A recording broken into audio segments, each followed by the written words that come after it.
Hey guys, let's be real. How many times have you tried to lose weight by eliminating carbohydrates or dropping your fat down in the basement, only to end up weak, tired, with no motivation for the gym or for life?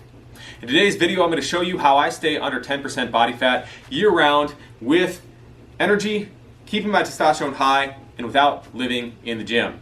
Before we get started, my name is Aaron Kubitz. I'm the founder of Functional Aesthetics of Eau Claire, where I blend science and innovation to help busy guys in their 40s build muscle, shed fat, and perform better inside and outside the gym.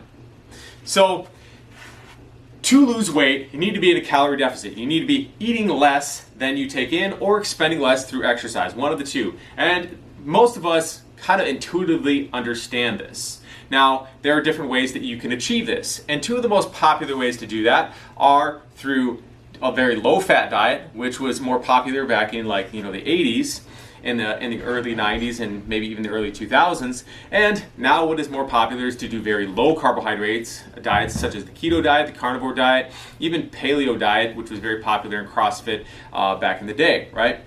Now, there is some problems though with either of these approaches, even though according to science both of these approaches are equally effective. If you want to check it out, there's something called a Diet Fit study, and they showed that when protein is equal and calories are equal between a low-fat diet and a low-carbohydrate diet, people lose the same amount of weight. Now, the one caveat to this is that in the low-carbohydrate group, they saw that the people actually ended up gaining a little bit of muscle, so their body composition actually improved slightly when on a low carbohydrate diet. And later in the video, I will tell you why between these two I tend to favor a lower carbohydrate approach. But I'm actually going to show you a better approach that's better than either the low fat or a low carbohydrate approach. So both of these diets are equally effective, but they also come with their downsides. So with the keto diet, it works very quickly. It helps to stabilize your blood sugar, you have less hunger and cravings, you lose the weight really fast, but once you get down to healthier body fat percentages, maybe you're like 20%, maybe if you're trying to go lower than that, what starts to happen is that your workout performance decreases. And the reason for this is that the keto diet works on depleting your carbohydrate stores. So if you're eating a normal mixed diet or a high carbohydrate diet, you're going to have stores of carbohydrates in your muscles that is called glycogen, right? Now, glycogen is a reserve form of fuel. Just like fat stores are a reserve form of fuel, you have carbohydrates that are stored in your liver and also in your muscles. Now, carbohydrate or glycogen doesn't just provide a fuel source for high intensity exercise, right? It also provides the more elasticity in those muscles as well. It's what makes your muscles look full. So when you're on a extremely low carbohydrate diet, a ketogenic diet, to get into ketosis, you need to completely deplete muscle and liver glycogen so that your body then goes and starts creating something known as ketones, so that your body is running on ketones and fatty acids as its primary source of fuel. Now, this can help you to lose weight, but in the process of depleting the muscle glycogen, you are also losing some of that elasticity in the muscles, because every gram of glucose attracts 3 grams of water, which allows your muscles to look more full. It also allows them to have more stretch. And so it's like the difference between having a brand new bungee cord and one that is dry rotted. So you're going to be possibly more prone to injury when your muscle glycogen levels are depleted. Actually, they see this in endurance athletes when towards the latter stages of the race, when especially in like ultra marathon type things, when people are more depleted, and this could actually be in like team sport activities as well. When the muscle glycogen is depleted, you are at higher risk for injury. The other thing is that fat is an abundant source of fuel, but it's not great for high intensity exercise, right? Which would include things like lifting weights, sprinting, jumping, those kind of things. And the anaerobic activities like lifting weights, sprinting, jumping are the things that you need to retain and build lean muscle tissue, right? Lower intensity exercises like golfing, walking, sitting at your desk, driving a truck, right? These are primarily using fat for fuel, but they're not intense enough to be stimulating muscle growth. And so as a result, your muscles tend to become flat, you tend to become weaker, and oftentimes your muscle mass can start to go down as well, especially once you've become out of that obese range and you're just in an overweight range and started trying to get leaner, right?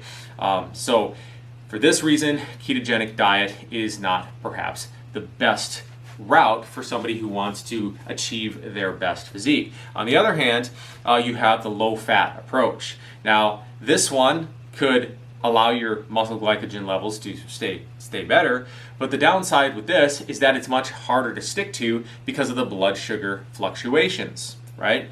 We all know the hangry feeling that you get if you don't eat long enough. You start to get irritable, maybe you start feeling weak in the knees, those kind of things, and all you can think about is, all the treats that you're going to eat when you get off of work. I remember back in the day when I was eating low-fat diets and stuff, I would have, it would be like 9 o'clock in the morning and I'd be thinking about all these things I wanted to eat at lunch.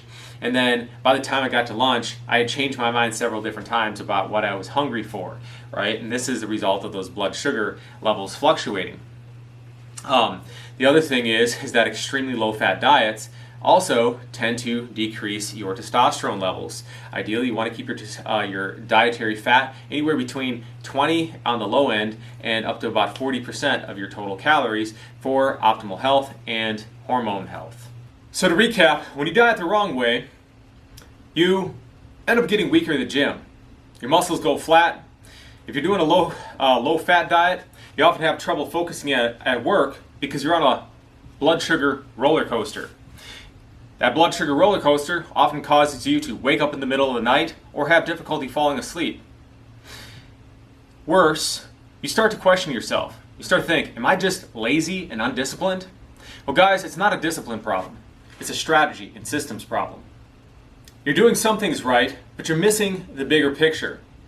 What if, instead of eliminating entire food groups, you instead use carbohydrates and fats strategically? This is what I refer to as the hybrid fuel cycle.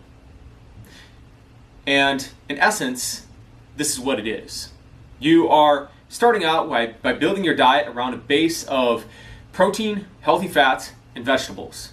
You then incorporate carbohydrates into your diet at strategic times in such a way that you are able to keep your testosterone levels higher because of having enough fats, maintain your muscle mass because of having enough protein, and then having enough energy to work out because you were putting in the carbohydrates at the right times, but your overall calories are still low enough to allow you to continue losing weight.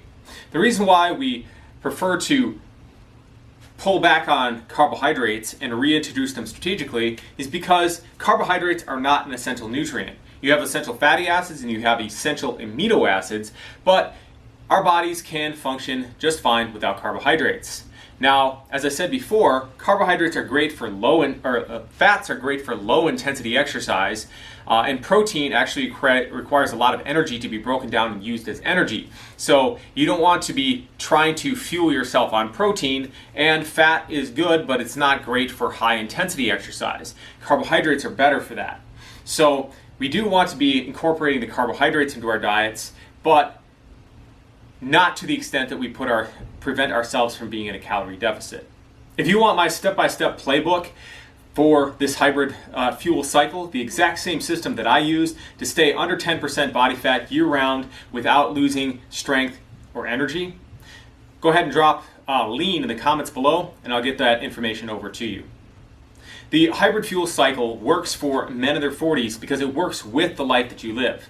Guys in your 40s don't have hours and hours to spend at the gym. They also don't want to get lean at the expense of being strong. They don't want to lose their ability to focus at work. They don't want to have difficulty sleeping at night. All these things are going to affect your quality of life and your ability to perform. And for guys, yeah, it would be nice to have a six-pack. Yeah, it'd be nice to be lean, but our main objective and our main priority is our ability to perform. We want to be able to show up, powerful at work. We want to be competent. We want to be leaders, right? And we want to be able to come home and be present with our family. And we also want to have the energy to do all the things that we love outside of work and the gym and family life. And if you are either restricting your carbohydrates so much that it makes it hard to go to social events, or if your fats are so low that your workouts are okay, but you're on this constant, blood sugar roller coaster, and it makes it difficult to focus, then it's kind of defeating the purpose. The hybrid fuel cycle is powerful and flexible and works with your body and with your lifestyle rather than against it, so that you can have the best of both worlds. You can get lean while staying strong and having the energy for the things that matter most to you. Look, crash diets or eliminating entire food groups can get you some really quick results, but it's at the expense of your energy, your strength, and your confidence. The hybrid fuel cycle, on the other hand, allows you to have the best of both worlds. You get lean, you stay strong, and you have the energy and the confidence to do the things that matter most to you in your life. If you want to learn how I personally use the hybrid fuel cycle to stay lean, strong, and energized year-round, go ahead and drop lean in the comments below. I'll send you over that free guide. Thanks guys for watching.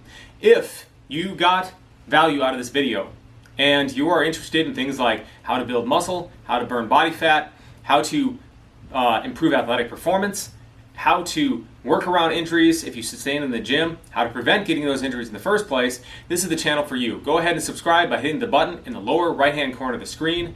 I'll see you all next time for more health and fitness information.